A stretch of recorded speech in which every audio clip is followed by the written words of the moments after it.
AviationPros.com is the portal website for AMT, Airport Business, and Ground Support Worldwide magazines. Visit daily for breaking news, industry blogs, and insightful articles from our magazine's editorial team. And don't forget to sign up for our publication's daily e-newsletters. It's all at AviationPros.com.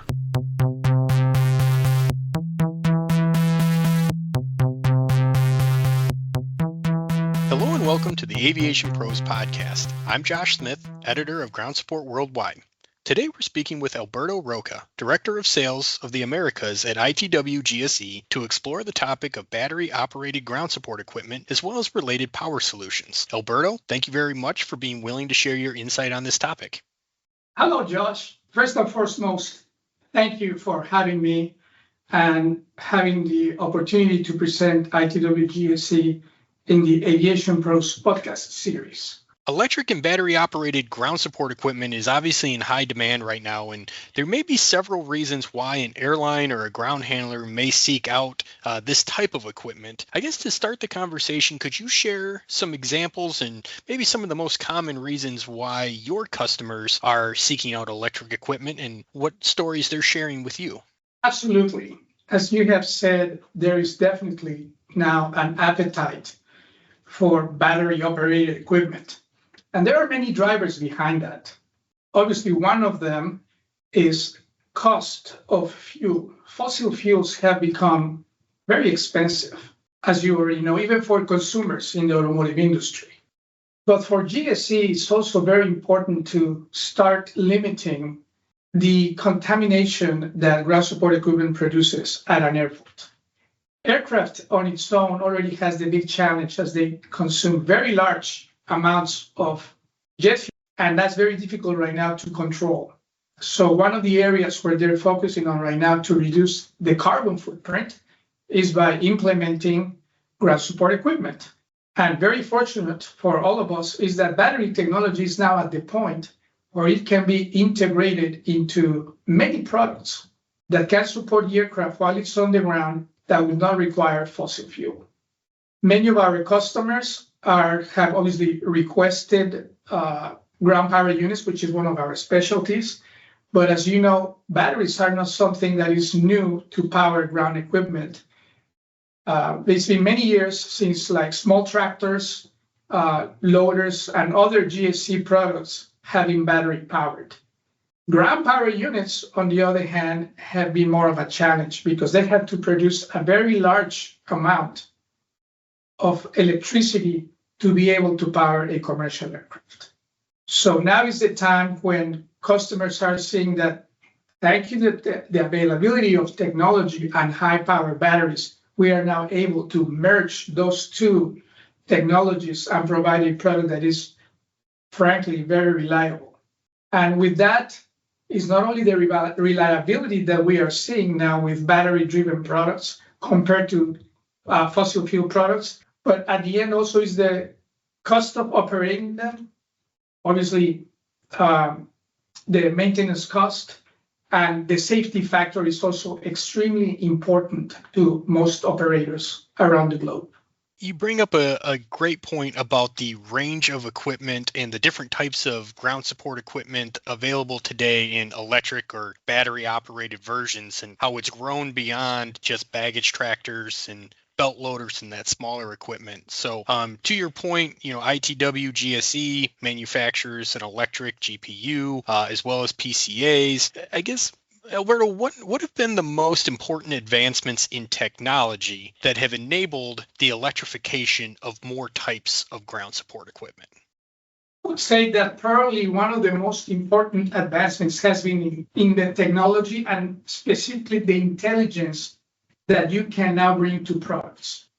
I can tell you, Josh, that at ITW GSE, we have invested a lot of resources and obviously money to do a lot of research on how to develop a product that is much more not only reliable but intelligent in the sense that it will tell you things prior to them happening. So it's sort of like a preventive process for failures, or even on PCA now we're at the point where our PCA can determine what type of aircraft is coming in and to get ready to supply the appropriate airflow to that particular plane.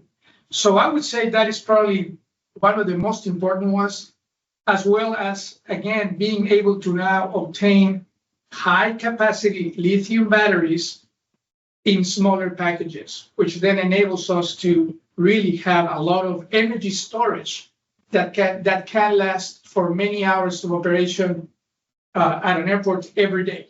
Very good. And can you share an example or two of some of the latest equipment that's become battery operated and how it's being utilized by ground handlers in the field?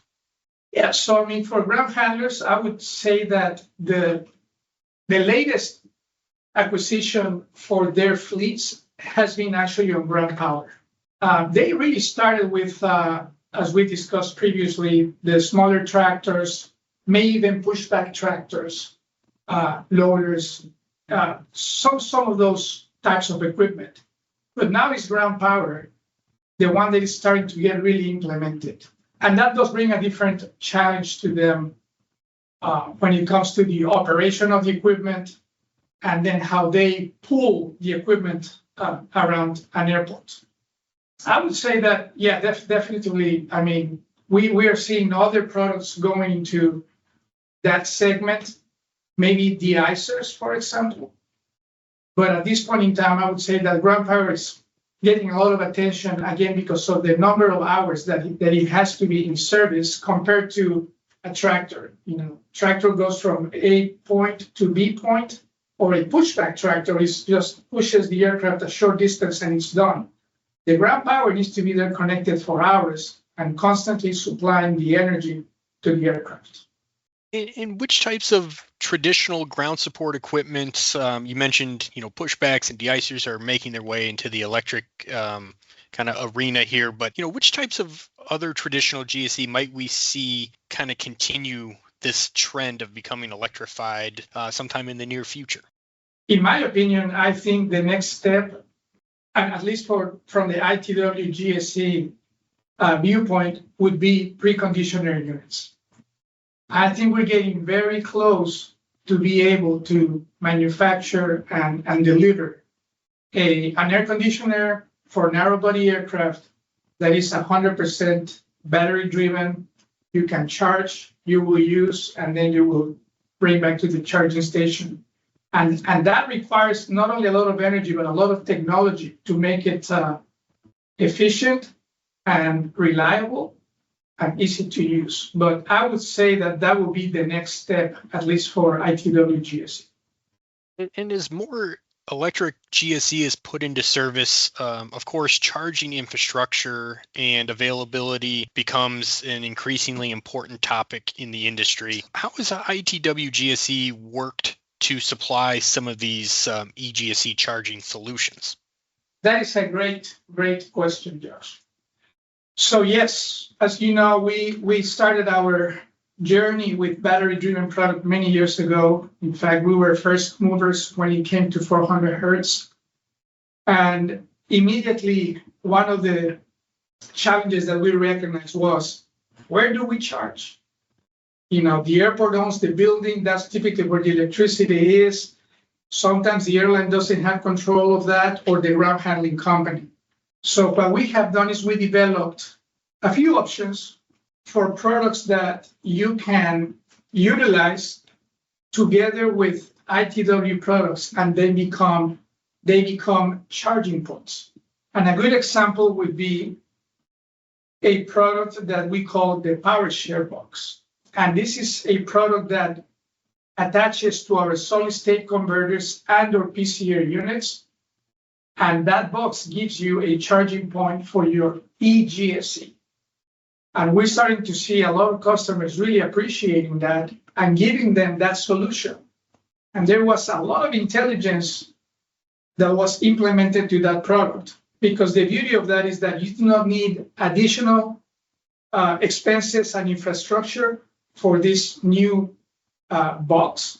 And we are, in a very intelligent way, sharing the power that feeds either the 400 hertz converter and or the PCR to simultaneously charge the eGSE.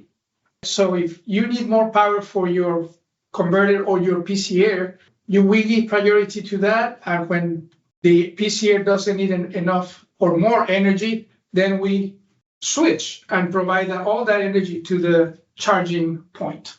And that has been a big success for us. I can tell you that simultaneously, next year, we will be introducing a DC charger and then an AC charger. These are dedicated chargers that will be, again, fully compatible with any ITW GSE product at existing airports. And just to follow up on some of the dedicated equipment and the charging solutions available, what other maybe GSE accessories that help support some of these operations can be electrified? Well, I mean, there are many other accessories that can be electrified. We are looking at a hose management system that also can be electrified and then be a part of what we call the EcoGate system. This is also a new concept that we started introducing in 2024, but it will be fully deployed in 2025. And so that is something that is coming up very soon, and we're very excited about its introduction. What are some of the key challenges ground handlers face when striving for more sustainable operations, and what steps can they take to overcome some of these obstacles? That is a really good question as well, Josh, because ground handlers are that segment of our industry that would probably have the biggest challenge when it comes to charging points, getting the electricity to charge all these products. They need them, they want them, their customers want them, and the airport is in a way forcing them. But the reality is that all the electrical infrastructure is really owned by the airport or by an airline, not by the ground handler. So they're going to have to come to some sort of agreement or term where they can basically borrow charging points and then pay back or have some credits back to the owner of that electrical service for charging the equipment. And then, there are many programs that you could implement, like power by the hour. So, the users are paying but for the power that they use based on usage. And then you have a rate that you're paying the airport for basically renting that charging point. But this is going to be interesting to see how then it all develops long term, because, there are very large ground handling companies at every major airport. And right now, this is where they sort of struggle, is, again, finding who pays for what. And so with some of that in mind, what advice can you offer ground service providers who are looking to utilize more electric battery-powered equipment? And, what are some of the first steps that need to be taken for those folks to integrate more electric equipment into their operation? Oh, Josh, I would say that it's like any other challenge that we have in our everyday activity. It starts with communication.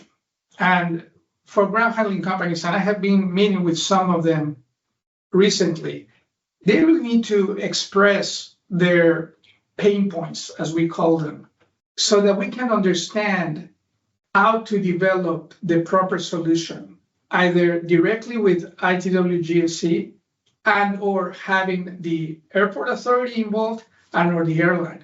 But at times, what we're finding out is that there is not enough sharing of information and challenges, right? We're too busy, and it's just, let's get it done. And sometimes when you rush, you don't get things done properly. So planning is really, really important.